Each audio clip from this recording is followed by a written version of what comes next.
పవిత్ర పుణ్యక్షేత్రమైన తిరుమల క్షేత్రంలో గత ప్రభుత్వంలో జగన్మోహన్ రెడ్డి గారి ప్రభుత్వంలో జరిగినటువంటి చికెన్ మసాలా అవినీతి అక్రమాల్లో ముఖ్యంగా స్వామివారికి అత్యంత పవిత్రంగా సమర్పించే ప్రసాదంలో కల్తీ నెయ్యిని సరఫరా చేసి అసలు అది నెయ్యే కాదని చెప్పి పూర్తిగా కెమికల్స్తో చేసినటువంటి రసాయనాలతో చేసినటువంటి పదార్థాలతో స్వామివారికి నైవేద్యం పెట్టారని చెప్పి మనకు దినేష్ కమిటీ కూడా రిపోర్ట్ ఇవ్వడం జరిగింది. ముఖ్యంగా ఆ రోజు ఉన్నటువంటి ధర్మకర్తల మండలి అప్పుడున్నటువంటి నియమ నిబంధనలు సడలించినటువంటి కారణంగా అప్పుడున్నటువంటి ఈఓ సింగాల గారు, ధర్మారెడ్డి గారు, దాని తర్వాత కరుణాకర్ రెడ్డి గారు, సుబ్బారెడ్డి గారు వీళ్ళందరూ ఈ మహాపాపంలో భాగస్వాములుగా భావిస్తున్నాం.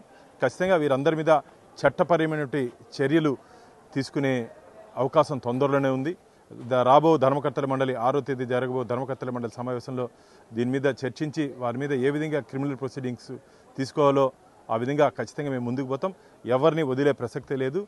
స్వామి దగ్గర అపచారం చేసిన వాళ్ళందరినీ రాబో రోజుల్లో చట్ట పరిధిలో చట్టరీత్యా వాళ్ళందరికీ శిక్ష పడే విధంగా ధర్మకర్తల మండలి కృషి చేస్తుంది.